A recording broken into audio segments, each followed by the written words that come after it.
Hier soir, l'agence de notation Fitch a abaissé la note de la France qui passe à A+.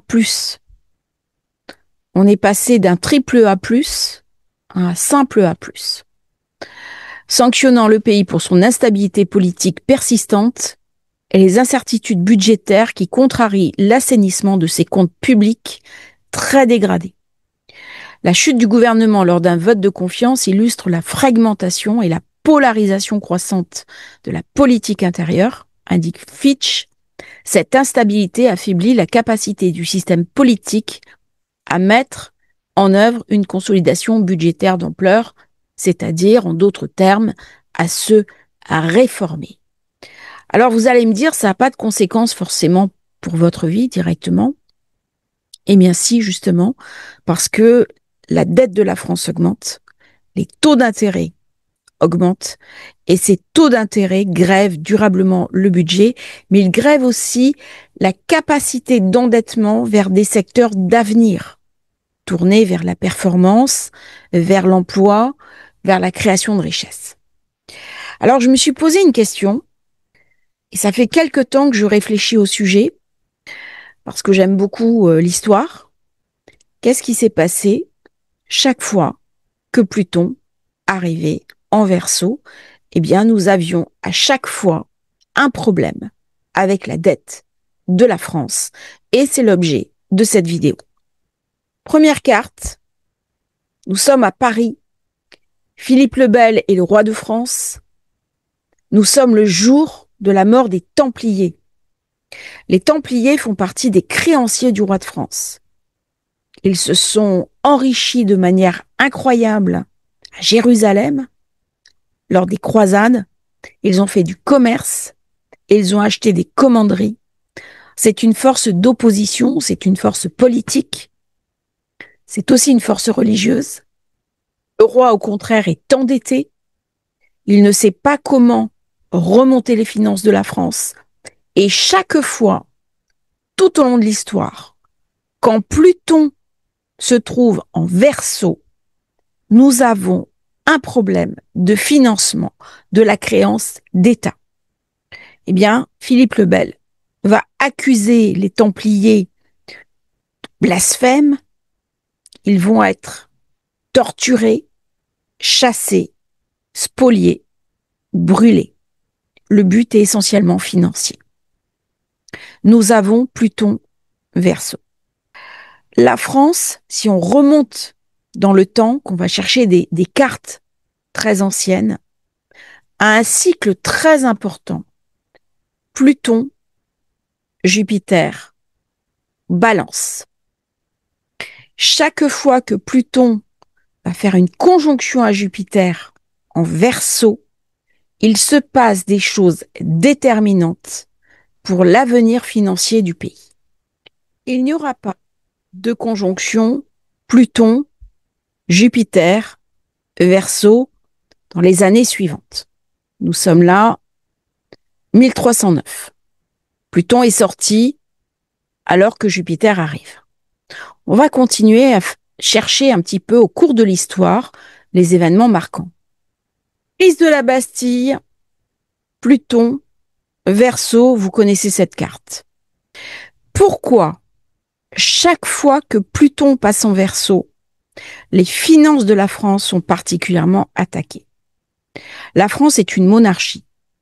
C'est même la monarchie qui a été la plus brillante au cours des siècles, après le Moyen-Âge.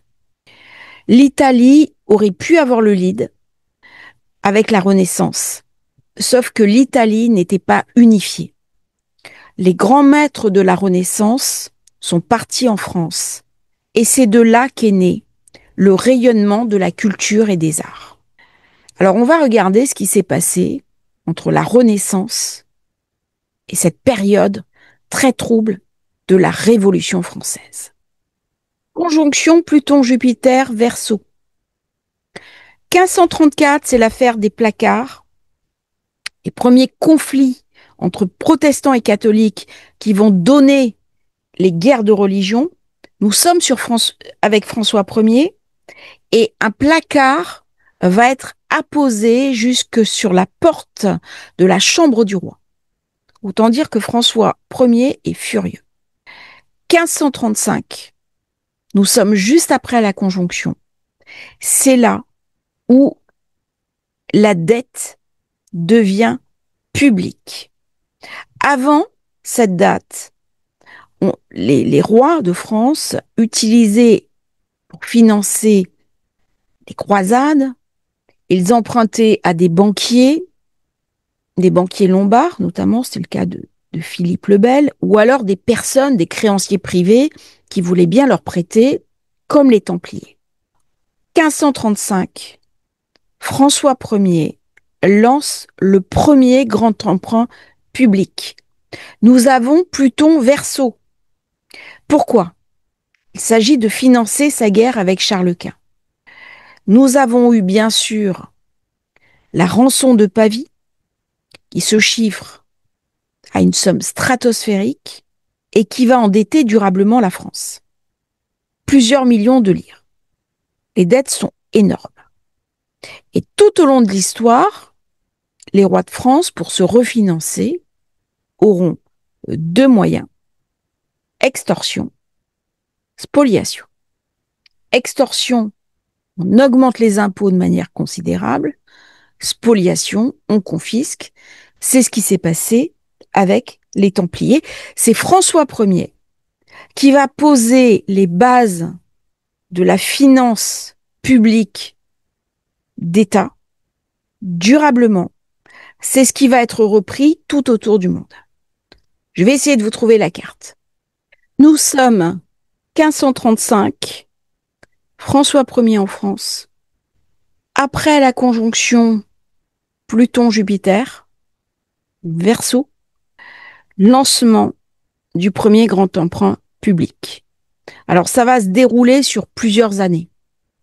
Le but, c'est de financer la guerre avec Charles Quint. On voit bien l'amas en bélier, Neptune en bélier, Soleil bélier, Mercure, Vénus, Chiron.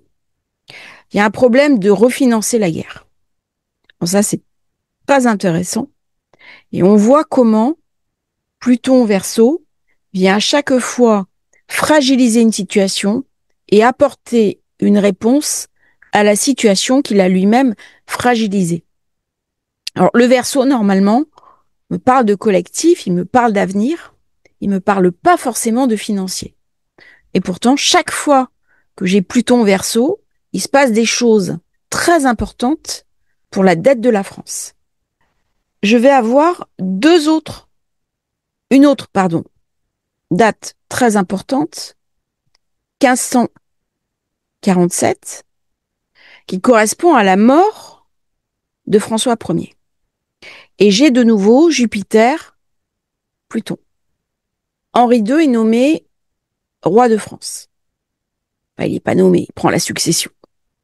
On est avant les guerres de religion. Par contre, il y a une bascule.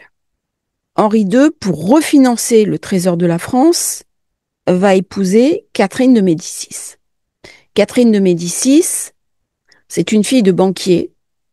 Les Médicis sont très riches. Ce sont des princes italiens qui, à l'origine, ont fait fortune. Et ce sont les guerres de religion. Et on peut se poser la question, est-ce que les guerres de religion, au vu de tous ces éléments, c'est uniquement quelque chose de religieux, tel qu'on nous l'a décrit, ou est-ce qu'il n'y a pas un intérêt de spoliation derrière? Alors, je pose la question. Une fois qu'on a parlé de François Ier, nœud très important, ça nous amène à une autre période. Je suis en 1784. Qu'est-ce qui va se passer en 1784? J'ai pas la date exacte. J'ai eu la conjonction Jupiter-Pluton. Là, j'ai une conjonction Jupiter-Vénus.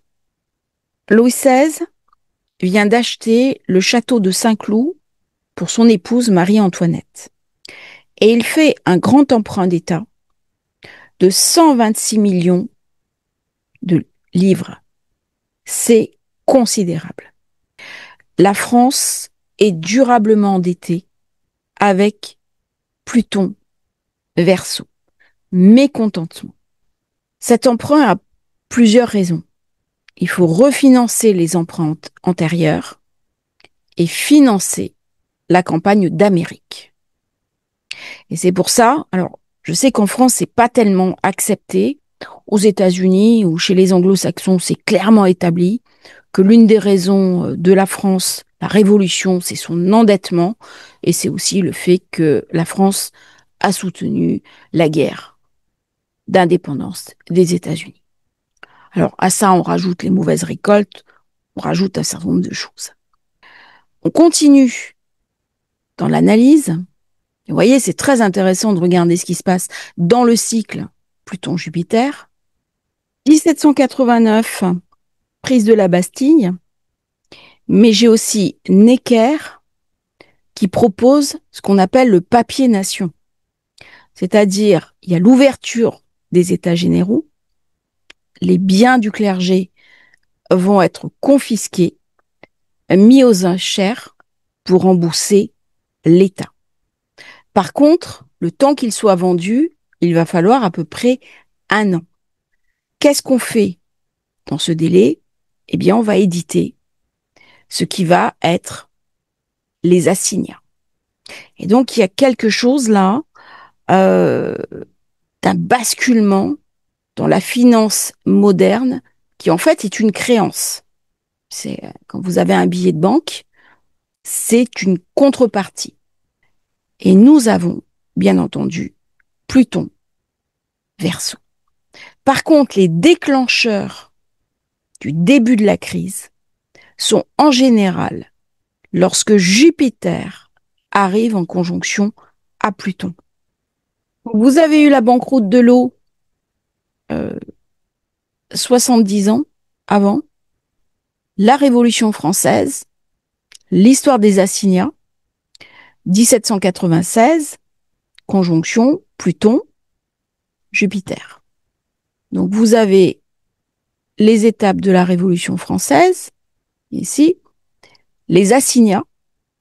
Donc vous avez toute l'historique des assignats, là vous en avez un, avec au départ le visage du roi, et puis après, bien sûr, il va peu à peu disparaître, s'effacer. De l'inflation révolutionnaire à la terreur monétaire, quand l'inflation a-t-elle commencé durant la Révolution française? Voilà, donc l'assignat va perdre de sa valeur. Alors ça préfigure bien sûr les crises actuelles. Hein. Il y a beaucoup à comprendre de l'histoire. Voilà. Donc c'est la fin des assignats. Quelles conséquences? Combien d'assignats ont été imprimés? 39 milliards. 15 fois plus que durant le système de l'eau. Donc vous avez toute une analyse là. Développement de la monnaie de confiance. Voilà. Et ça, c'est très intéressant. Donc, on va regarder cette date. Voilà la carte. 19 février 1796. Les planches pour éditer les assignats sont brisées. Suppression. Nous avons Jupiter qui arrive en conjonction avec Pluton sur les derniers degrés du Verseau.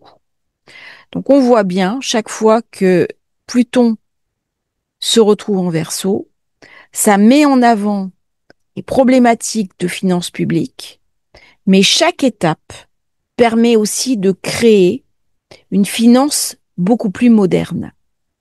Et on voit à quel point la France a permis cette élaboration de la structure. Ça, c'est très intéressant avec Pluton,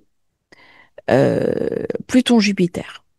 Ça veut dire que lorsque Pluton va revenir en conjonction avec Jupiter, ou plutôt Jupiter qui va revenir en conjonction avec Pluton, il va se passer des événements majeurs. Alors, si on regarde bien les années Covid, si on regarde bien cette carte, on est en plein dans les années Covid.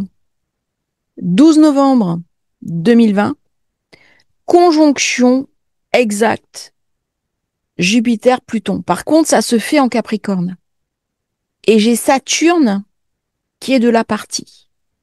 Et la grande conjonction Jupiter-Saturne se fera 0 degré du Verseau.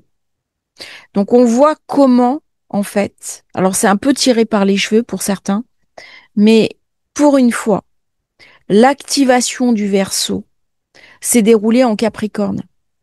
Le phénomène déclencheur, il est là. C'est quelque part, le quoi qu'il en coûte.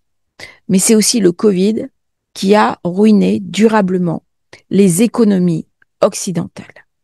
Alors, si on continue à faire de l'astrologie, un petit peu d'analyse, vous avez l'astéroïde Lutèce, qui est en zone 2, en Lion, donc qui laisse entrevoir les difficultés économiques qui vont arriver dans les années suivantes. Bon, pour certains, ça peut sembler un petit peu tiré par les cheveux. C'est le genre de configuration qu'on a du mal à anticiper. Par contre, quand on voit l'histoire, c'est exactement ce qui s'est passé.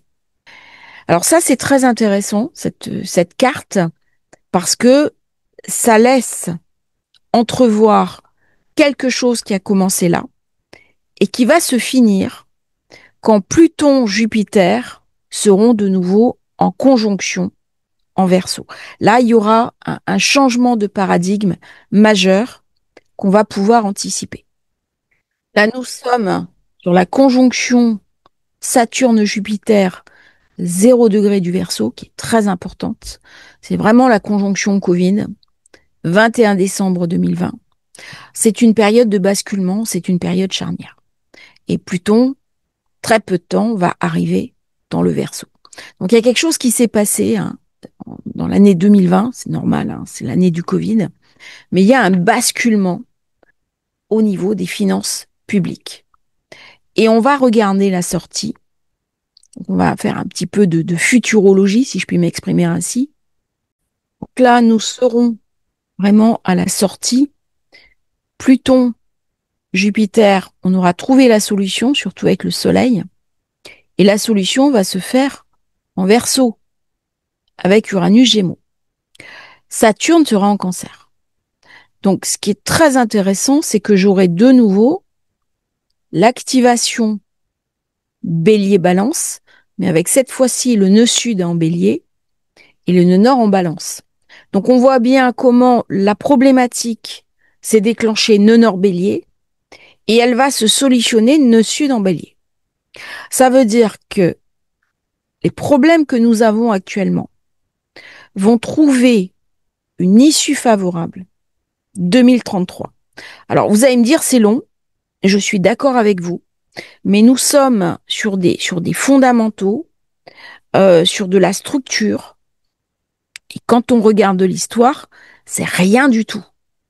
Donc, de maintenant jusqu'à 2033, la France rentre dans un grand mécanisme de refonte des finances publiques. Ça va vraiment pas être facile. Et c'est là où il faut faire attention au déni. Vous avez un livre qui s'appelle Le Signe Noir. Le signe noir, c'est très intéressant et je pense que la dette de la France peut très bien être un signe noir qui va poser un vrai problème structurel aux finances européennes, mais aussi aux finances mondiales. Le journaliste qui a écrit Le Signe Noir est libanais. C'est-à-dire au début, la guerre au Liban, on n'y croit pas. C'est impossible, ça ne peut pas arriver. Les communautés s'entendent très bien depuis le début de l'histoire. Il y a toujours eu du commerce entre les juifs, les chrétiens, les musulmans. Tout se passe bien. On ne réécrit pas l'histoire. Et d'un coup, on se réveille, c'est la guerre. Eh bien, le signe noir, c'est ce qui ne peut pas arriver et qui pourtant va se passer. Alors, est-ce que je pense que la France va être mise en faillite? J'en suis pas certaine. On a toujours vu, là, dans l'histoire, les deux leviers. Et je pense que soit l'impôt, soit la confiscation, là, vous avez un événement qui se passe en ce moment, qui est le vieillissement de la population et une population qui a engrangé des actifs. C'est l'héritage. Donc, je pense que ça va être le levier qui va être utilisé. Est-ce qu'on va lancer un emprunt là-dessus qui ne sera pas remboursé? Première hypothèse. Est-ce qu'il va y avoir une augmentation du pourcentage des frais de transmission? C'est tout à fait possible. mais je pense qu'un des gros leviers vient de là. C'est l'héritage, c'est la maison 8.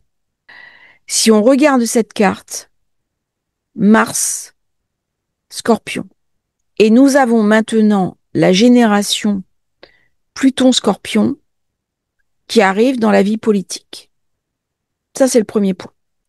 Deuxième point, il est possible qu'il y ait une refonte des institutions avec une nouvelle constitution. Deuxième point. Et le troisième point qui me pose à moi un petit peu problème, c'est une espèce de fusion vers un fédéralisme à marche forcée en utilisant la crise de la dette pour forcer les États à un certain nombre de renoncements. Alors, l'histoire me dira si j'ai eu tort, raison. Là, je fais vraiment de l'astrologie projective pour essayer de voir ce qui peut se passer dans les temps futurs. Alors, je me suis interrogée de solutions un peu différentes. J'ai interrogé ChatGPT à transformer la dette publique en réserve d'actifs numériques. L'or numérique pour effacer la dette invisible. Donc, utilisation des surplus nucléaires avec les heures creuses pour miner du bitcoin, des cryptos à consensus. Exploiter des sorties d'eau chaude des centrales nucléaires pour chauffer des fermes de calcul ou des serres agricoles. Création d'une holding publique française d'actifs numériques avec 5% des surplus de production électrique.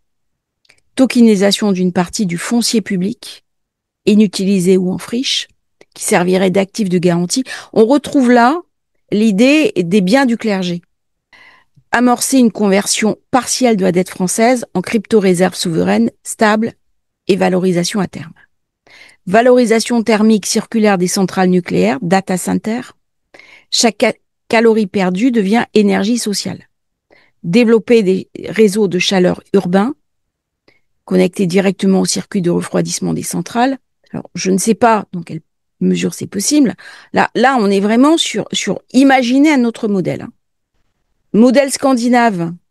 J'ai ma fille qui est en Finlande aujourd'hui. C'est son anniversaire. Donc, elle s'est relocalisée, appliquée à la France rurale. Village entier chauffé par le flux thermique des data centers liés au minage. Réutilisation de la chaleur issue du cloud public. Data center de l'État, santé, éducation, IA. Pour chauffer piscines, hôpitaux, serres, habitats collectifs. Réduction de la facture énergétique publique. Création d'emplois locaux, résilience thermique territoriale. Alors, tout ça, c'est des idées complètement innovantes. Vu les configurations cognitives de nos responsables, je suis pas sûre que ça adhère. Mais bon, avec Pluton Verseau, il nous invite à sortir du cadre. Comme ce qu'avait fait François Ier en imaginant la création d'une dette publique. Comme ce qu'avait fait aussi Philippe le Bel en spoliant les Templiers. Fallait quand même oser. Création de zones alchimiques expérimentales, donc des territoires qui sont un petit peu faibles, deviennent des laboratoires vivants, crypto-économie circulaire, éco-construction libre, revenus de résilience adossés à la production énergétique, libre-échange de compétences en DAO local. Alors nous sommes, bien entendu, le jour du Casimir Soleil-Mercure. La France, tout au cours de son histoire, a fait preuve d'une incroyable résilience et d'une résilience financière. Par contre, l'innovation, la créativité a toujours été la marque de fabrique de notre pays. Et c'est vraiment ce que je souhaite pour cette période dans laquelle nous allons entrer. Par contre, ça va nous demander à tous autant que nous sommes à faire preuve de créativité, de lucidité, de pragmatisme, avec l'envie aussi de protéger sa famille et de saisir peut-être des opportunités qui vont se présenter à nous. J'espère que cette vidéo sur Pluton Verseau, la dette de la France, vous aura intéressé. N'oubliez pas de vous abonner à la chaîne et si vous souhaitez rejoindre la newsletter, vous avez le lien dans la description. Profitez bien du Casimir Soleil-Mercure. Les gens qui ont rejoint le programme Marcher entre les mondes, vous avez maintenant la méditation en ligne. Et puis à bientôt pour un nouveau partage sur astrologie facile. Merci à tous, merci pour vos partages et pour vos gentils messages.